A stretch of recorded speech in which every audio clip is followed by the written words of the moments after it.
Welcome to Ask KC. Hey guys. Check out this drink I got here. Go Eagles. It's an iced coffee with some protein powder. I don't know why it got so foamy. Vitamix. Looks great. Looks kind of like it's separated. Kind of looks cool. It's like Do you want a sip? Is it good? Yeah. Oh, I'm not used to I use the same exact coffee every time I drink coffee, so that coffee tastes not great. Different. Yeah. So we're doing more of a rapid fire Q&A this time. So we're going to answer as many as we can in about 10 minutes. We're not experts or nutritionists or anything like that. We're just answering these based on our experiences. Our experiences, exactly. Cheryl asks, how do you maintain your weight after you've reached your goal weight while staying on keto? Definitely want to recalculate your macros. We always talk about macros. They're really a guide for you. So, you don't have to hit them. So, calculators say different things. So don't focus on how they differ.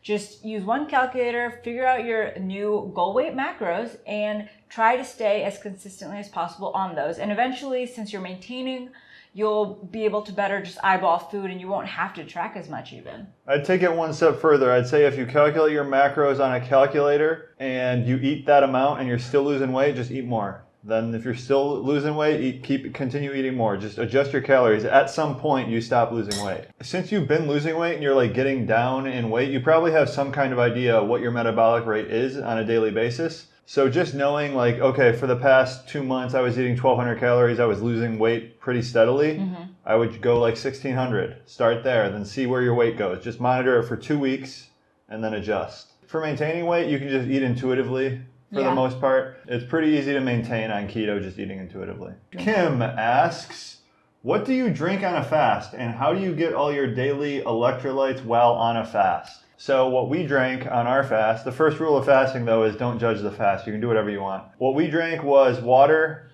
a little bit of salt, black coffee, and then on day 3 and 4 we added in some bone broth with added salt.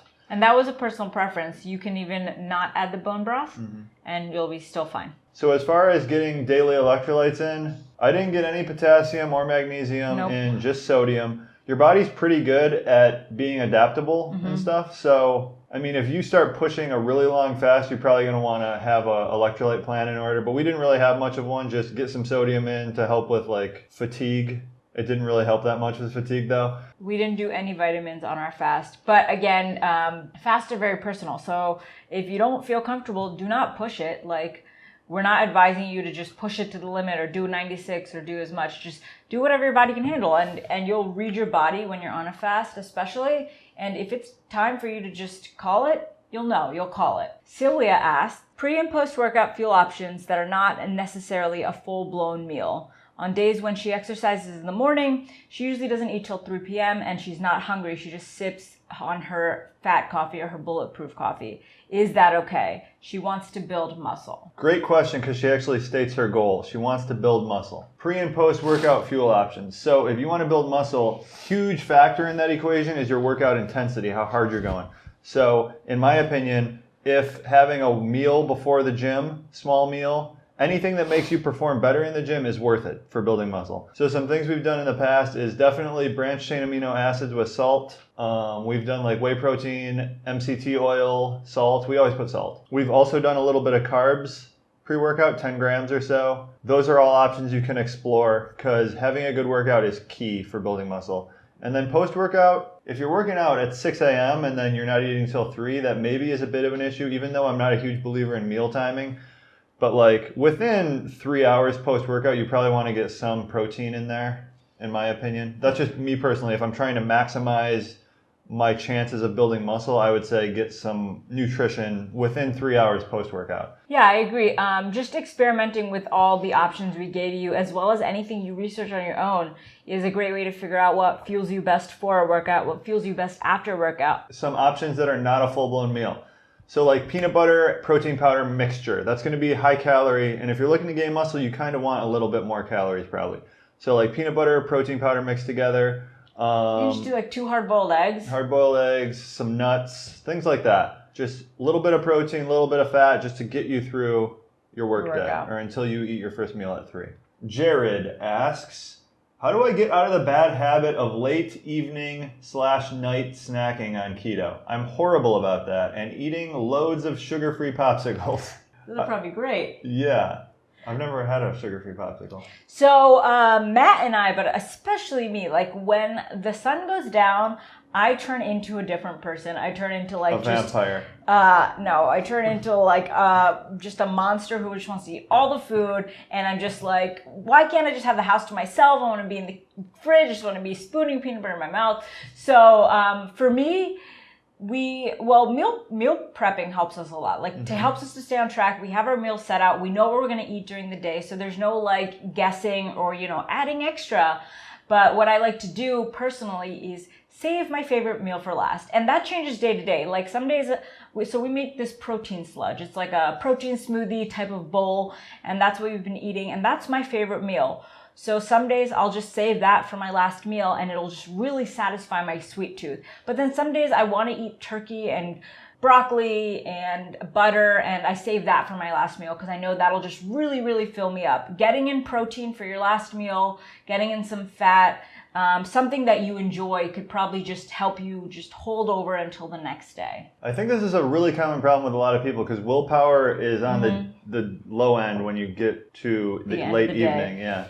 You wake up, the whole day's ahead of you, you can do anything, right? Yeah. One thing lately I've been experimenting with is, it's maybe a bit of a psychological thing. I know for me, I was doing intermittent fasting for like the last few years now, and I wasn't eating till like noon or 2, so that's kind of like a psychological hurdle where at night, this meal is going to be your last meal and you're not going to eat again until like 2 p.m. the next day. That can be kind of tough. So maybe throwing a meal in earlier on, not doing intermittent fasting, you could try that if you're currently doing intermittent fasting. And with the sugar-free popsicles, if you don't buy them, you're not going to eat them. Just straight up don't buy them. Like that's what we've learned. Like we can't buy jars of peanut butter unless we're using it for recipes, and then we have to use it all. Otherwise, we're going to find ourselves eating it. Missy asks, is there any MCT oil powder out there that doesn't have carbs?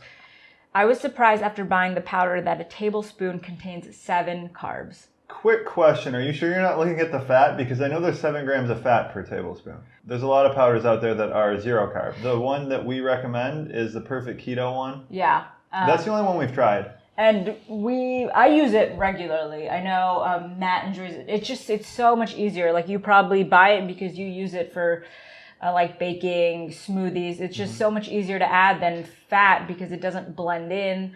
But yeah, there are plenty out there. And whenever we buy anything, still till this day, we just check the nutrition facts. If you're not checking, you don't know what you're getting. You can read the ingredients. Read the ingredients too.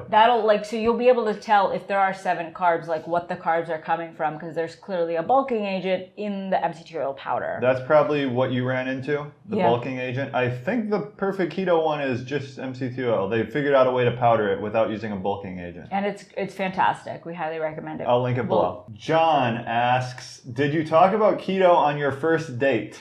On our first date, I was a hardcore carby and Matt was a vegetarian. You were a carby? Yeah. I was on the high carb, low fat diet. Also, fun note of before our first date, she pre-gamed with like a shot, probably 2. She didn't say 2, but I think it was 2 shots. No, I always pre-game with 2 shots. Oh, 2 shots. And then we got 2 beers there, so I was feeling good, and he was like, 2 beers done, I gotta go to my friend's house. Our first date was pretty good, date ever. But I kept her wanting more. It only lasted like an hour. He texted me that night immediately afterwards. It was like 2 hours later. Yeah, just because I thought you got the impression. I've never been with someone who's that thirsty. It's because I got the impression that you didn't think I liked you, but I wanted to make sure you knew. Okay, well, here we are running a business. So a little off track, but no, we didn't talk about keto because we didn't become keto until a year into our relationship. Gina asks, I have 45 pounds to lose. What should my macros be? I love watching your videos.